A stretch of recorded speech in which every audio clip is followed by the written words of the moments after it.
My name is Claire Whitfield, and I was 32 years old the night Sandra Merritt looked across her dinner table, raised her wine glass, and said those words out loud. Cheating on you was my son's best decision. She said it like a toast, like it was something to celebrate, like I wasn't sitting 4 feet away from her, in the chair I'd sat in 100 times before, with my hands folded in my lap. The table went quiet.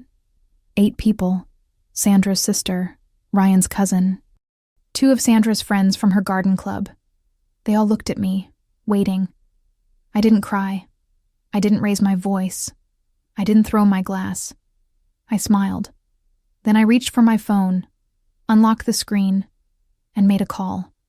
15 minutes later, Sandra Merritt understood exactly what she had done. What she didn't know, what none of them knew, was that I had been ready for that moment for 6 months. That every document was signed, every proof was filed, every number was exact. The blue folder in my bag that night contained 47 pages of evidence, a 47-minute audio recording, and a 3-page legal notification that Diane Coleman had spent 2 weeks preparing. What Sandra didn't know was that the second she said those words out loud, in front of witnesses, she had given me the one thing I still needed. She had given me her admission. Welcome back to Betrayal House. I'm so glad you're here. If you've ever loved someone who decided that your silence was permission, that your patience was weakness, that being steady meant you could be taken for granted, then this story is for you. My name is Claire Whitfield. I'm 32 years old. I'm a paralegal from Nashville, Tennessee. And for 4 years, I was married to a man whose mother had already decided, before the wedding cake was even cut, that I was never going to be good enough for her son. She was partly right. I wasn't good enough to stay quiet. Before we go any further, if this is your first time on this channel, hit that subscribe button right now and turn on notifications. We post new stories every week, and trust me, you do not want to miss what's coming. And if you're already part of this community, drop a comment right now. Tell me where you're watching from and what time it is wherever you are. Okay. To understand what happened in those 15 minutes at Sandra's dinner table, I need to take you back to the beginning. 6 years ago. Nashville, late October. The leaves had just turned, and I had just started my 2nd year as a paralegal at Hargrove & Mills, a mid-sized family law firm on Charlotte Avenue. I was good at my job. Not in the way that people brag about, not in the way that fills a room, in the quiet way. The kind of good where your supervising attorney leaves a sticky note on your desk that says, "This brief saved us 3 hours of prep," and you put it in your drawer and don't mention it to anyone. I had my routine. Work, home, Saturday farmers market, Sunday run along the Shelby Bottoms Trail. I wasn't lonely. I was focused. And then a friend dragged me to a housewarming party on a Friday night in October, and across the kitchen, holding a glass of bourbon, was Ryan Merritt. He was tall. He was funny. He laughed at himself before he laughed at anything else, which I always thought was a sign of something good in a person. We talked for 3 hours. We went to dinner the following Tuesday. By Christmas, I had met his mother. Sandra Merritt opened the front door of a house in Brentwood. That's a suburb of Nashville, the kind of neighborhood where the driveways are longer than some people's apartments, wearing a cream cashmere sweater and a smile that stopped just below her cheekbones. It was the first time I noticed it, but it wouldn't be the last. To understand what I was walking into, you need to understand where I came from. I grew up in Cookeville, Tennessee. If you've never heard of it, that's fine. Most people haven't. It's a small city about an hour and a half east of Nashville. The kind of place where everyone knows your name but nobody necessarily knows your business. And where the gap between the people who have things and the people who are still working toward things is visible in ways that the city sometimes tries to pretend it isn't. My mother raised me alone from the time I was 7, after my father left for a woman he'd met at a work conference in Atlanta, and decided that starting over suited him better than staying. He sent a check every month. Sometimes. My mother worked 2 jobs for most of my childhood. Receptionist at a dental office during the week. The kind of job that paid a salary just reliable enough to keep you from looking for something better. Waitress at a local diner on Friday and Saturday nights, because the tips made the difference between the electric bill getting paid in full and getting paid in part. She was home by 9:30 most nights, smelling like syrup and coffee, and she'd still ask me how school went before she sat down. I don't tell you this for sympathy. I tell you this because it explains something important about who I am and how I think. When you grow up watching someone work that hard just to keep the lights on, when you watch your mother budget Tuesday's grocery trip around what happened at Sunday's dinner service, you learn very quickly that there are two kinds of people in this world: the ones who wait for someone to hand them something, and the ones who figure out how to get it themselves. My mother was the second kind. She never complained about it, never framed it as sacrifice. She just got up every morning and did what had to be done, and she expected me to understand, without being told, that I was going to need to do the same. I understood. I studied. Not because I loved school, I didn't, not always, but because I understood by the time I was 14 that a scholarship was the only way out of an apartment where the winter heating bill was a family crisis. I graduated second in my class at Cookeville High. Full academic scholarship to Middle Tennessee State University. I studied legal studies because I had always been the kind of person who read the fine print, who wanted to understand exactly what the rules were before I agreed to play the game. College was the first time I understood that I had been right to study the fine print. Not because the courses told me that, though they did, but because I watched what happened to people who didn't. Roommates who signed leases without reading them and lost security deposits they couldn't afford. A friend in my second year who dropped a class after the ad drop deadline because she hadn't checked the academic calendar carefully enough and lost the semester's tuition credit. Small things in the grand scheme. But they added up to a pattern I couldn't stop noticing. The people who got caught off guard were almost always the people who had trusted that things would work out without verifying that they would. There was a professor in my second year, Dr. Patricia Wills, who taught contract law, who had a habit of saying the same thing at the start of every class, before she did anything else. The person who reads the document has the power. The person who signs without reading has surrendered it. She said it the way people say things when they mean them, not as a clever line, but as a fact she had observed too many times to consider debatable. I wrote it down the first time I heard it. I never forgot it. I moved to Nashville at 22 with a suitcase, a laptop, a paralegal certification, and enough money saved from a summer filing job to cover 2 months of rent in a shared apartment on the east side of town. I knew 2 people in the city. I knew how to work. The apartment had one window that faced a brick wall and a kitchen that was really just a section of the living room with a countertop in it. And I thought it was the finest thing I'd ever had, because it was mine, and because I had earned it exactly the way I had intended to. I built everything I had from there. Slowly, carefully, the way you build anything that's meant to hold. By the time I met Ryan, I had been at Hargrove and Mills for 3 years.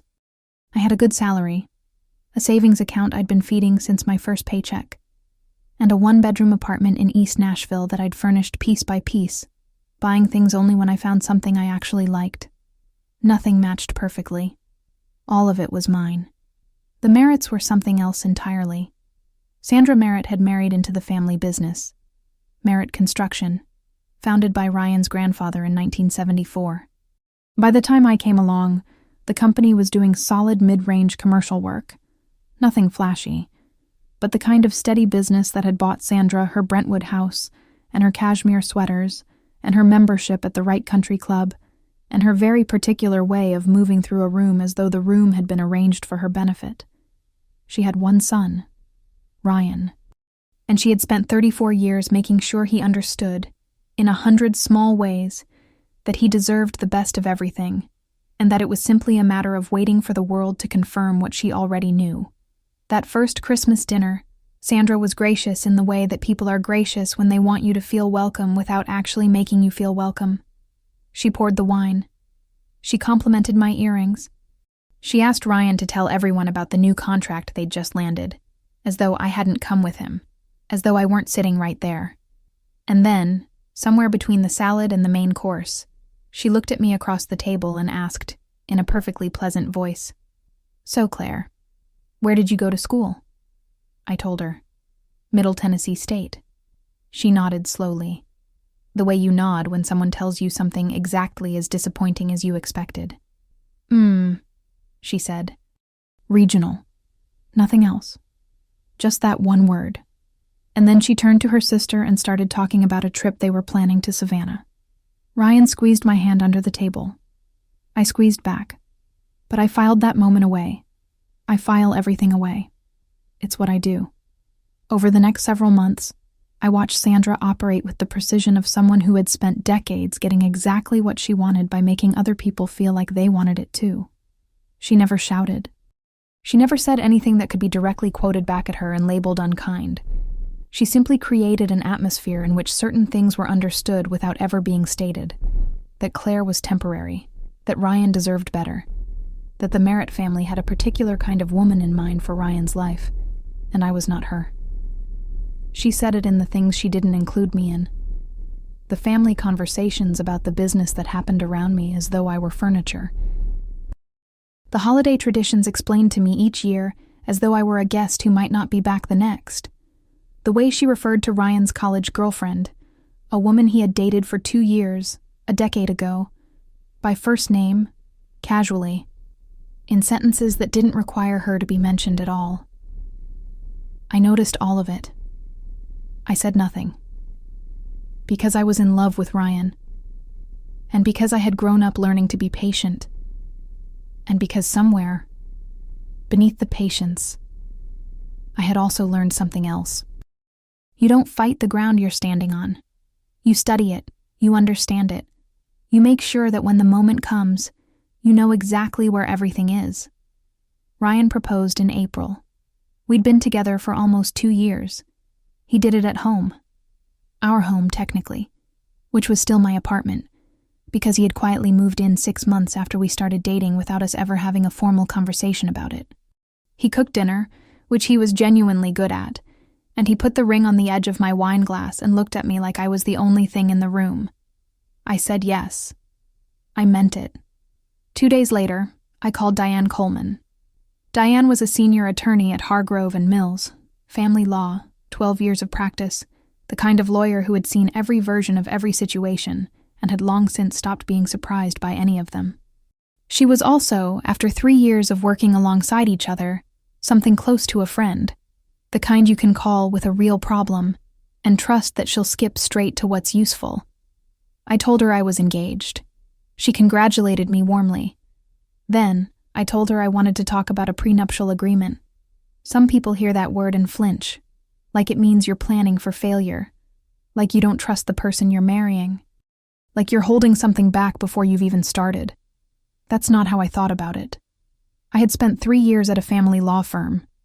I had watched what happened to people who built lives on good faith and handshakes, and the assumption that love was the same thing as legal protection. I had seen the look on a woman's face when she realized that the home she'd spent 15 years making into a home could be fought over like a piece of furniture at an estate sale, because she had never put her name on anything in a way that counted. I wasn't cynical. I was informed. Diane and I spent 3 sessions working through the agreement. It was tailored specifically to our situation. I would be purchasing the house we would share, with my savings, my credit, my name on the mortgage. The prenuptial agreement established clearly that in the event of divorce, that house belonged to me regardless of how long we'd been married or what arguments Ryan's attorney might one day make. Standard enough. But there was one additional clause, an infidelity clause, what lawyers sometimes call a breach of marital good faith provision. In plain language, if Ryan committed adultery during our marriage, and it could be proven with documented evidence, he would forfeit any claims to the property entirely and owe me $80,000. Not as punishment. As compensation, for legal costs, for the measurable disruption to a life that had been built in good faith, while the other party was operating in bad faith. $80,000. Diane walked me through it clearly, without drama. It's a deterrent, she said. And if it ever gets used, it's a mechanism. A number, not a negotiation. I signed. Diane prepared the final version. Ryan signed 2 weeks later on a Sunday afternoon at our kitchen table. I set the document in front of him. He flipped through it. I watched him, because I always notice details. Maybe 90 seconds of page turning, maybe less. And then he signed his name at the bottom with the particular ease of someone who has decided that the act of signing is more important than understanding what is being signed. "Does your mom know about this?" he asked, clicking the pen closed. "It's between us," I said. He nodded, a little slowly. "She'd have something to say about it." "I'm sure." He kissed me on the forehead and went back to watching television. I took the document, made 2 copies, and placed one in a blue folder in the back of my home office closet. The second went to Diane for safekeeping, in her own files, in a system I knew she maintained carefully. I closed the closet door. We got married 4 months later. Small ceremony, 40 people, a venue on the river, flowers I had picked out myself over 3 Saturdays of looking. Sandra wore a dress that almost matched the bridesmaids, which I chose to find funny rather than pointed. She gave a toast that was technically warm and somehow entirely about Ryan and his potential and the family they'd built and the kind of future that awaited him. I smiled through every word of it. I danced. I meant every word of the vows I said. And I tried, for the next 3 years, to believe that the blue folder was just insurance I'd never need to open. The house came in year 2 of our marriage. A craftsman bungalow in East Nashville. The same neighborhood I'd lived in before we married. The kind of street where the neighbors actually wave from their porches, where the yards are not large but they're used, where someone always has something growing along their fence line. I had been saving for a house since before Ryan and I had even met. I put $60,000 down. My name was on the mortgage. Ryan's was not, because his income was variable, commission-based, dependent on the family company's project schedule, and we had agreed in a calm conversation over dinner that the cleaner the paperwork, the better. He agreed easily. He trusted me to handle the financial things. He always had, and not always because he was generous about it, partly because it let him not have to think about it. Sandra did not love this arrangement. She never said so in a way you could directly challenge.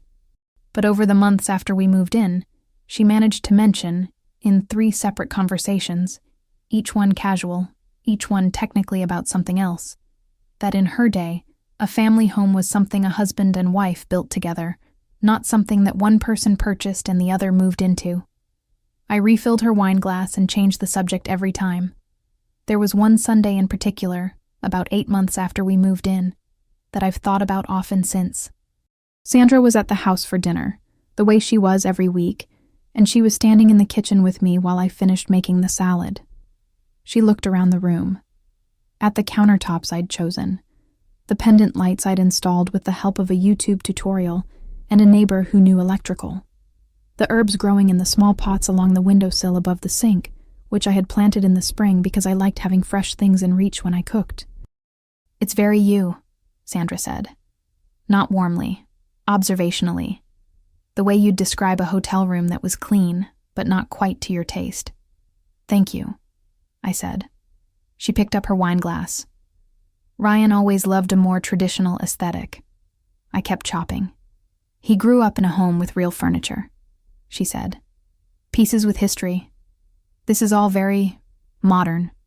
I set down the knife, turned around, looked at her pleasantly. "I think it suits us both pretty well," I said. She smiled. "Of course." She went back to the living room. I stood at the counter for a moment, listening to her call something to Ryan about the television. I turned back to the salad. Life had a shape in those years. Good mornings before work. Ryan's cooking on weekends, which I still genuinely loved. Sunday calls to my mother in Cookville, where she was still working, still steady, still asking about my week before she talked about hers. Sandra's weekly visits, which I had learned to navigate the way you learn to navigate a room with low ceilings. Carefully, without looking up too often, because the thing that catches you is not the ceiling itself, but the moment you forget it's there. The trip started in year 3. Business, Ryan said. The company was expanding.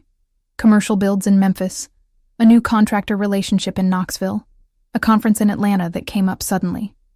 Once a month, then twice, then, "There's something else in Memphis this week. I'll be back Thursday." I noted the frequency. I said nothing, There was a Tuesday in February when he came home from a long weekend away. I was in the kitchen when he walked in. He set his bag down by the door, kissed me on the cheek, went straight to the shower. And I stood at the kitchen counter for a moment, because something was wrong, and I couldn't immediately name it. Then I placed it. His jacket, folded over the back of a chair. And from where I was standing, I could smell it clearly. A perfume, light and floral, and slightly sweet. The kind I had never worn in my life. I didn't touch the jacket. I finished making dinner. Ryan came out of the shower with a towel around his shoulders and said the trip had gone well and asked what we were eating. "Chicken," I said. "Smells good." I set his plate in front of him. He picked up his fork. I said nothing. It was a Thursday morning in March when it happened. Ryan had a flight at 7 a.m. Another Memphis trip. He was running late, the way he always ran late, rushing through the house looking for his charger, his belt, his keys. I was in the kitchen with coffee, watching the chaos the way I always did, calm while he moved fast. "Have you seen my tablet?" he called from the bedroom. "Kitchen counter," I said. He grabbed it, shoved it in his carry-on bag, gave me a fast kiss on the cheek. The door shut. His car reversed out of the driveway. The house went quiet. I picked up my coffee. And then I heard it. A soft chime from the living room. Ryan's tablet, still sitting on the couch. He'd grabbed the wrong bag. His carry-on was the one he used for gym equipment. The tablet was still here. I picked it up to put it somewhere he'd see it when he got back. The screen was already unlocked. It had never gone dark. And there, on the home screen, was a notification from a messaging app. A preview. 4 words, from a contact listed as Tiff with a heart emoji. "Miss you already. Last night." The preview cut off. I stood in the living room for a long moment. Then I sat down on the couch. I opened the app. What I found was not a single message or a one-time mistake that could be explained away. It was 4 months of a relationship, documented in real time. Photographs. Hotel names. One I recognized from a transaction in our joint bank statement, listed under business travel. Inside jokes that had their own shorthand. Plans for the following weekend, made with the ease of people who had stopped worrying about being caught. A woman named Tiffany who believed, based on the content of those messages, that she was building something real with my husband. I read everything, all the way back to the first message, which Ryan had sent in November, a Tuesday, the Tuesday after his first Memphis trip. I set the tablet down on the couch cushion beside me, stood up, walked to the kitchen, filled a glass of water from the tap, drank half of it standing at the sink, looking out the window at the backyard. The garden I'd planted the previous spring, the stone path I'd laid on a Saturday in May, the lavender along the fence because I'd always wanted lavender and had never had the space for it before. I finished the water. Then I went back to the living room, picked up the tablet, and took screenshots of everything. Every message, every photograph, every date, every location, every name. I emailed them to myself from an account Ryan didn't know I had. Then I put the tablet back exactly where it had been, in the same position on the couch cushion, screen facing down. And I picked up my phone and called Diane Coleman. "I need a meeting," I said. "When?" "Today, if you can." A pause. 2:30 work? 2:30 works. I hung up. I went to the bedroom. I got dressed for work. I did not cry. Not then. Maybe later, in the car. One stop at a gas station parking lot on the way to the office, 6 minutes, and then I wiped my face, started the engine, and drove in. I sat at my desk. I did the work in front of me. I answered the emails that needed answering. Nobody noticed anything different about me, but I need you to understand something about those 6 minutes in that parking lot. I wasn't just grieving. I was already thinking. Because I had 3 years of family law at my back, and a blue folder in the closet of my home office, and somewhere underneath the hurt, something quiet and precise had already started to move. Diane's office smelled like coffee and old paper. She had one of those desks where every surface looks chaotic, and nothing ever actually gets lost. She sat across from me at 2:30 on a Thursday afternoon and listened without interrupting while I told her everything. When I finished, she was quiet for just a moment. She'd heard harder stories than this one. Then she said, "You have the screenshots?" "Yes." "Timestamps?" "Yes." She nodded slowly. "Okay, let's pull the agreement." She had a copy already. She'd kept it in her own files, exactly as I'd asked when we drafted it.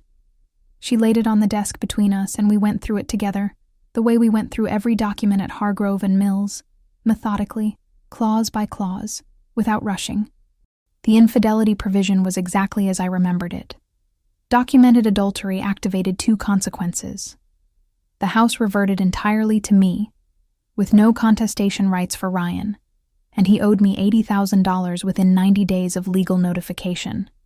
"The screenshots are strong," Diane said, "but I want to be straight with you. If this goes contested, if he gets a lawyer who decides the agreement itself is challengeable, it gets more complicated. Winnable, but more complicated. What would make it bulletproof?" She turned her pen over in her fingers. "An admission. Voluntary, documentable. From someone with direct knowledge. Ryan himself, or someone in his circle who knew and can be placed as having known." She set the pen down. "Something like that closes the gap entirely." I thought about Sandra. The cream cashmere sweater. The smile. The word, regional, delivered across a Christmas dinner table with a pleasant nod, and then dropped, like something disposable. "Give me some time," I said. "How much?" "I'll tell you when I have what I need." Diane looked at me across her desk with the expression of someone who has watched people handle very difficult situations for a long time, and had just recognized someone who was going to handle this one correctly. "Okay," she said quietly. I left her office at 4.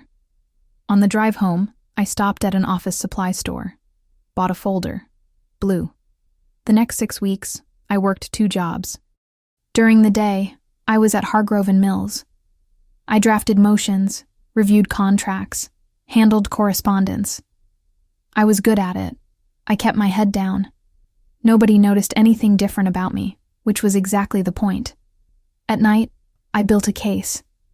I started with what I already had, the screenshots, organized by date, exported into a single PDF with annotations noting timestamp data, location references, and the names of any third parties mentioned. A paralegal habit. If something is worth keeping, it is worth keeping in a format that holds up under scrutiny. Then I moved to the financial trail. Ryan and I had a joint household account for bills, groceries, and shared expenses. I went through 6 months of statements, line by line. What I found was a pattern. Charges at restaurants I'd never been to. On evenings, Ryan said he'd been working late. A hotel in Memphis that appeared 3 separate times, billed to the joint account under business travel. 2 charges at a jewelry store in October, for amounts that corresponded to nothing that had ever appeared in our house. I printed every statement. I highlighted every relevant charge. I noted the running total in the margin of each page. $11,472.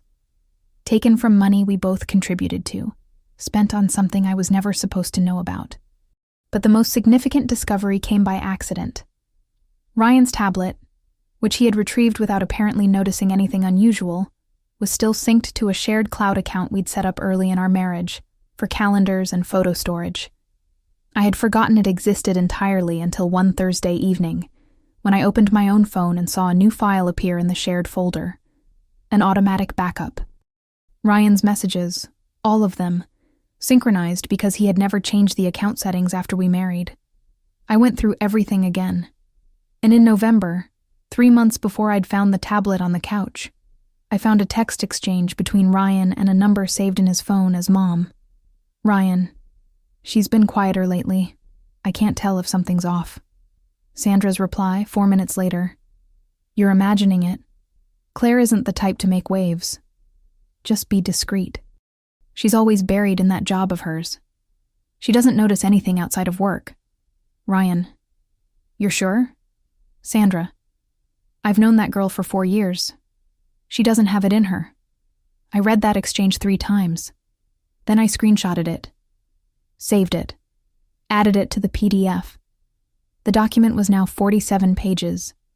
Dates, locations, financial records with specific amounts highlighted, photographs. A text exchange in which my mother-in-law had personally, in writing, vouched for my inability to perceive what was happening in my own marriage. Sandra had been wrong about me for 4 years, but she had never been more wrong than she was in those 4 sentences. I closed the laptop.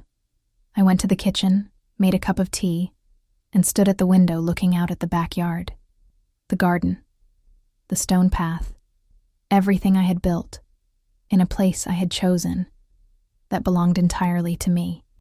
And for the first time since that Thursday morning in March, something settled in me that wasn't grief, something quiet, something that knew exactly what it was doing. I picked up my phone and texted Diane. "I think we're close. Can we talk this week?" Her reply came back in 3 minutes. "Yes. I'll clear Thursday afternoon." "Okay. I need to stop here for just 1 second, because I know what some of you are thinking right now. You're thinking, Claire, why didn't you just confront Ryan? Why didn't you walk up to him with everything you'd found and make him account for it, look him in the eyes and tell him you knew?" And I understand that instinct completely. Part of me wanted to do exactly that, wanted to stand in the kitchen and put everything in front of him and watch his face change. But here is what 3 years of family law teaches you, in a way that's very difficult to unlearn. I had watched that scene play out. I had sat in on the aftermath of that scene, in office after office. The confrontation without documentation. The accusations without a clear chain of evidence. The emotional moment that feels necessary, that is necessary in a human sense, and then costs you everything in the room where it actually counts. I had built a case. I wasn't going to spend it on a kitchen argument. So before I tell you what Sandra did next, and I want you to understand, she made everything easier for me than I ever could have engineered on my own. I have one question for you. Drop the word folder in the comments right now if you knew, at some point in this story, that Claire had something waiting. I want to see how many of you saw it coming. And if you haven't subscribed yet, now is the time. Hit that button, ring the bell, and we'll be right back. 2 weeks after my conversation with Diane, Sandra called. Not a text, a call, on a Tuesday afternoon. "I'd love to take you to lunch," she said. Her voice had the particular warmth it always carried, the kind that was engineered to sound spontaneous and had clearly been practiced for decades. "Just the 2 of us. There's a new place in Green Hills I've been meaning to try." "Thursday?" I said yes. The restaurant was exactly what I expected from Sandra. White tablecloths, a wine menu that started at $40 a bottle, the kind of soft lighting that makes everyone look composed and purposeful. She was already there when I arrived, seated with her back to the wall. She hugged me when I sat down. She told me I looked tired. She ordered still water for both of us, and then immediately asked for the wine list. For 20 minutes, we talked about nothing. Her garden, a trip to Charleston she was considering, the spring weather, which had been inconsistent. And then, somewhere after the appetizers arrived and were eaten and the plates were cleared, the temperature in the conversation shifted. "I've been thinking," Sandra said, setting her fork down with the careful precision of someone who had rehearsed this, "about you and Ryan." I picked up my wine glass. "Okay. I think you both know, and I say this with real care for both of you, that things haven't been right between you for some time."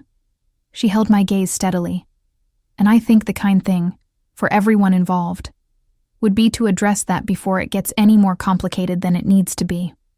I said nothing. I waited. She reached into her bag and placed a cream-colored envelope on the table. She slid it toward me slowly. "I'd like to offer you something," she said, "as a gesture of goodwill, to help you with transitioning, getting a new place, getting settled somewhere comfortable. I think it could all be handled quietly, without lawyers, without anything unpleasant, without things becoming messy for anyone." I looked at the envelope. I did not touch it. "How much?" I asked. 15,000.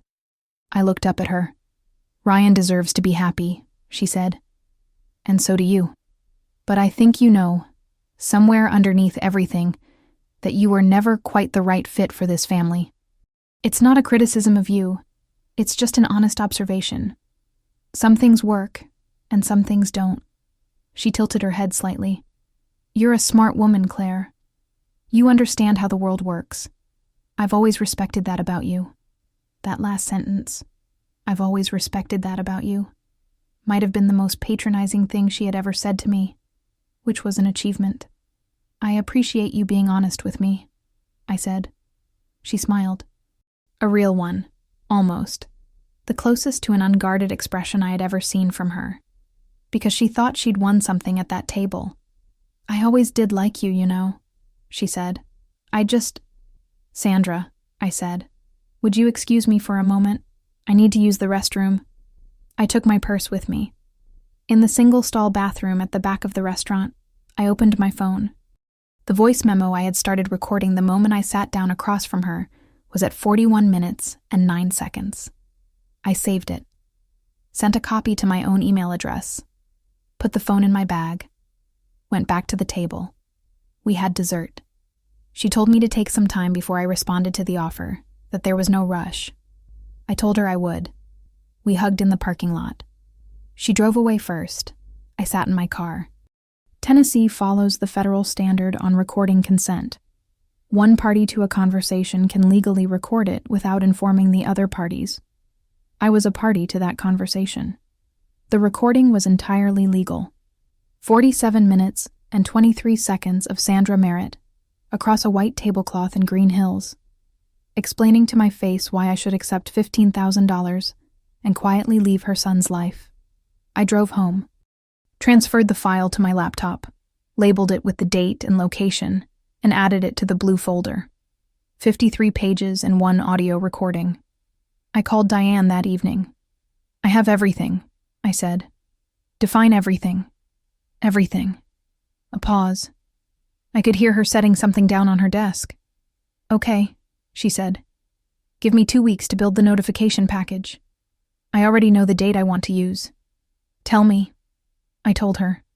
The Merritt family held a quarterly dinner. Sandra's tradition, close to 20 years of it. Every 3 months she hosted the extended family at the house in Brentwood. Ryan's aunt and uncle, his cousin Marcus and Marcus's wife, Sandra's sister Phyllis, 2 or 3 couples from Sandra's social circle who had been absorbed into the family category through enough shared years that the distinction had blurred. The March dinner was 3 weeks away. I had not missed one in 4 years of marriage. I had sat at that table 16 times. I had brought wine, helped clear plates, smiled at Sandra's friends, answered questions about my job with just enough warmth to seem engaged without taking up more space than I was allocated. I knew that room. I knew where Sandra sat and where she set her wine glass, and how the table sounded when she held the floor. Diane had the notification package ready by the 12th. 3 pages. A formal notice of infidelity clause activation, under Section 4C of the prenuptial agreement, signed by Diane as representing counsel, with the evidence summary attached as an exhibit. It named Ryan by full name. It cited dates and referenced the documentation file. It gave him 30 days to respond before formal proceedings began. I printed 3 copies. One for Ryan. One for Lauren, Ryan's sister, who had always been straightforwardly decent to me, who I knew would serve, simply by being present, as an independent witness to whatever happened in that room. One for my own records. I placed each in a white envelope and put them in my work bag beside the blue folder. Diane was on standby. At a specific moment, I would call her, and she would deliver the verbal notification on speakerphone, so there could be no subsequent question about whether Ryan had been formally informed in front of witnesses. Saturday morning of the dinner, I got up early, made coffee, sat on the back porch for an hour while the neighborhood was still quiet, watching the garden come back after winter, the lavender already greening along the fence, the stone path damp from overnight rain, the raised beds just showing the first signs of what I'd put in the previous fall. I had been patient for 6 months. I drove to Brentwood that evening with a bottle of the Chardonnay Sandra, kept in her regular rotation. I rang the bell. She opened the door in a cream cashmere sweater, the way she always did. "Claire." Her smile. "Come in." "Thank you, Sandra," I said. "You look beautiful." I handed her the wine. She looked at it, then looked at me. The quick evaluating look she had given me 1,000 times, searching for the thing she expected to find. She decided I didn't know anything. She turned and led me inside. Dinner went the way the Merritt dinners always went. Sandra at the head of the table. Ryan to her left, uncomfortable in the way he'd been uncomfortable around me for months, avoiding my eyes, too quick to laugh at other people's jokes, reaching for his wine glass more often than he needed to. I sat across from Lauren. She gave me a careful look when I walked in, the kind that said she knew something was off without knowing what or how much. I gave her a small smile. She looked away. The food was good. Sandra was a meticulous hostess. She always was, whatever else could be said about her. The conversation moved around the table the way it always did. Business. Marcus and his wife's upcoming anniversary trip. A neighbor's renovation that had gone 3 months over schedule. Sandra's friend Patricia talking about something her grandchildren had done that week. I ate. I listened. I refilled my water glass twice. And then, around the time that the dessert plates were being cleared and the candles on the table had burned a little lower, Sandra's friend Patricia made some kind of joke. I've genuinely forgotten what it was. And the table laughed, and in the warmth of that laughter, Sandra looked down the table at me. Something had shifted in her expression over the course of the evening. Maybe it was the wine. Maybe it was the fact that I had been so quiet, quieter than usual, and she had misread that as defeat, as resignation, as the face of someone who had accepted the envelope and was simply waiting for the right moment to slip away gracefully. She raised her wine glass slightly. An almost toast. Casual. Like she was sharing an observation that everyone was already thinking. "You know, I told Ryan just last week. Cheating on you was his best decision." She said it with the lightness of someone saying something she believes is simply true. Something everybody at the table has already quietly concluded, and she was just the one willing to say it out loud. The room went very quiet. Ryan stared at the tablecloth. Lauren's face went completely still. Sandra's friend Patricia looked at her napkin. Phyllis looked directly at me. I looked at Sandra. I smiled. "Thank you for saying that," I said, in front of everyone. And I reached into my bag, took out my phone, and called Diane Coleman. She answered on the second ring. "I'm ready," I said. "Understood." Diane's voice came through the speaker, clear, steady, professional. She didn't need me to explain the room she was being brought into. We had gone over this. "Is Ryan Merritt present?" "He is." "Ryan Merritt," she said. And the table had gone so completely quiet that her voice carried from the speaker without me needing to raise the volume at all.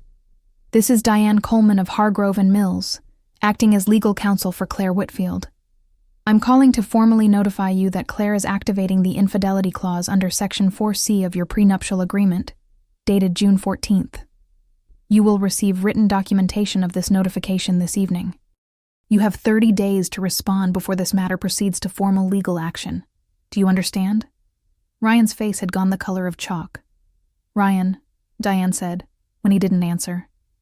"Do you understand?" "Yes," he said, very quietly. "Thank you." I set the phone face up on the table. I reached into my bag and took out the 3 white envelopes. I slid one down the table to Ryan.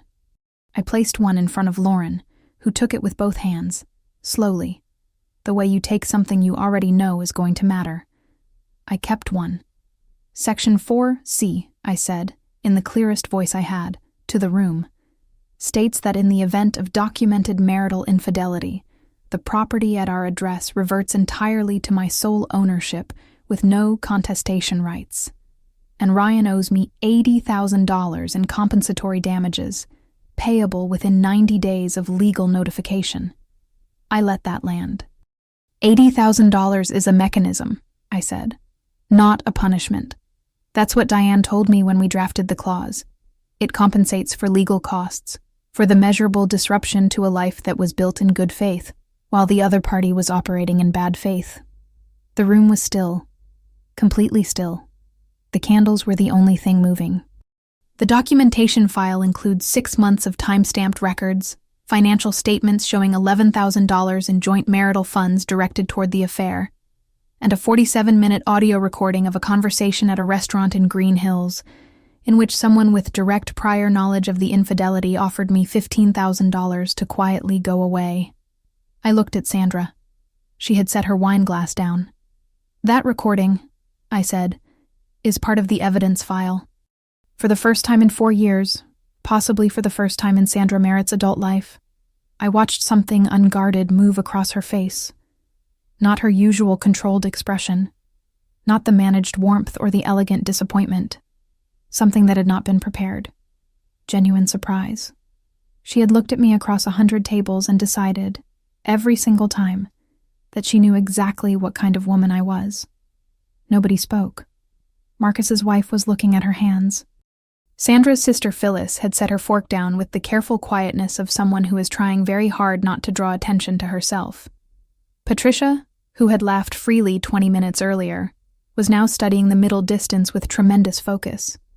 Ryan still had not moved. "Sandra," I said, because I wanted her to hear her name from me one more time in that room. "The text exchange in the file, the one from November, between you and Ryan, confirms that you had prior knowledge of the infidelity and encouraged him to continue it discreetly. That's included in the documentation submitted to Diane's office." She opened her mouth. She closed it. Lauren had opened her envelope. She was reading it, head down, not looking at anyone. Ryan had still not moved. I picked up my phone. "Thank you, Diane," I said. "Take care of yourself, Claire." I ended the call. Then I folded my napkin, placed it neatly beside my plate, and stood up. "Thank you for dinner, Sandra," I said. "You always set a beautiful table." And I picked up my bag and walked out the front door. Ryan retained an attorney within the week. His attorney reviewed the documentation package, the prenuptial agreement, the evidence file, the bank records, the 47-minute audio recording, the text exchange, and advised him plainly not to contest. Contesting would cost more in legal fees than the $80,000 owed. And the prenuptial agreement was airtight. Properly drafted, properly witnessed, properly notarized, signed by Ryan on a Sunday afternoon when I handed him a pen, and he decided that 90 seconds of page-turning was sufficient review for a legal document that governed the most significant financial terms of his married life. He paid. We formalized a structured payment schedule over 18 months, documented and binding. He made every payment on time. He moved out on a Tuesday in April. He took his clothes, his kitchen equipment, the television from the living room, his half of the things we'd accumulated together. He left the garden. He left the stone path. He left the good knife set we'd bought on a Saturday years ago at a kitchen store on Broadway, when we were still the kind of people who spent a Saturday afternoon in a kitchen store because we were building something together and choosing things carefully. I let him take what he wanted. Tiffany, from what I later understood, was not the beginning of the new chapter Ryan had imagined. That relationship ended within 2 months of him moving out of the house. I don't know the specifics, and I didn't ask. Sandra went silent the day after the dinner in Brentwood. No calls, no messages, just quiet, after 4 years of that voice in my life every week, sometimes twice a week. I won't pretend the silence wasn't strange at first. The absence of something you've learned to manage can feel almost as loud as the thing itself, when it stops. Lauren texted me 3 days after the dinner. 3 sentences. "I didn't know. I want you to know that." "I'm so sorry," I replied. "I know you didn't. Thank you." We've had coffee twice since then. It's slow and careful, the way honest things sometimes are when they're beginning from scratch. But it's honest, which is more than I can say for most of what happened in that family. Diane sent me a bottle of wine when it was all settled. A very good one. The kind she usually reserved for cases that had taken years and cost everyone something. The card read, "That is how you build a case." It's been 14 months since the dinner in Brentwood. I'm on the back porch. A Tuesday morning in early May, coffee in hand, the neighborhood just starting to wake up. A dog somewhere down the street. The sound of a car pulling out of a driveway a few houses over. The garden is exactly the way I planted it. The lavender along the fence rail, holding its color the way lavender does, even in the Tennessee heat. The stone path I laid on a Saturday in May 2 years ago, one stone at a time, because I had found exactly the right stones at a salvage place off Gallatin Avenue, and I had wanted them to go in the ground while they were still exactly what I'd imagined. The raised beds, full now. The tomatoes climbing their cages the way they do when everything underneath them is right. I didn't have to start over. That's the thing Sandra never understood when she slid that cream envelope across the white tablecloth in Green Hills. She thought starting over was what I would be doing. She thought $15,000 was a beginning. The beginning of something smaller. Something I would build from scratch again somewhere else. Without the things I'd accumulated. Without the address. Without the garden. She didn't understand that I had already built this. That this house, this porch, this life, it was mine in a way that had never depended on Ryan's last name or Sandra's approval, or whether I fit the particular shape they had decided a Merritt wife should be. What I want to say to you, and I mean this in the simplest possible terms, because I think the simple version is the true one, is this. Silence is not weakness. Patience is not surrender. Being the kind of person who doesn't make waves is not the same as being the kind of person who can't swim. The person who shouts in the room is often the one with nothing else to work with. The person who waits, who writes things down, who saves receipts and reads contracts carefully and builds the file one page at a time. That person walks out of the room with everything they came in with. I walked into Sandra Merritt's house on a Saturday evening in March with a phone in my bag, 3 sealed envelopes, and 4 years of being told, in 100 different quiet ways, that I wasn't quite enough. I walked out with my house. $80,000, paid in full, and the clearest head I had felt in years. The lavender smells exactly the way it did the spring I planted it. My mother would have liked this porch. She taught me, without ever saying it this directly, to be the second kind of person. The kind who figures it out instead of waiting for someone else to figure it out for her. I think she'd say I did okay. Before you go, I want to ask you something. If this story resonated with you, if you've ever been in a room where someone tried to make you feel smaller than you were, where someone looked at you across a table and decided you didn't have it in you, leave a comment below. Tell me your story, or just tell me what you felt in that moment when Sandra's face changed at the dinner table. I read every single comment on this channel, every one, and your words matter to me more than I know how to express. If this made you think of someone, a friend, a sister, a coworker who has been holding something together in silence longer than she should have to, share this video with her right now.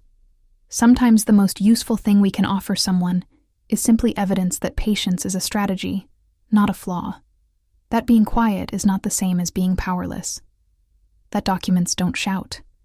They just win. If you haven't subscribed yet, this is the moment. Hit that button. Ring the bell. We post new stories every single week, and every one of them is a reminder that the quietest person in the room is not always the one with the least to say. Thank you for being here. Thank you for watching all the way to the end. Thank you for being part of this community. I'll see you in the next one. Take care of yourselves.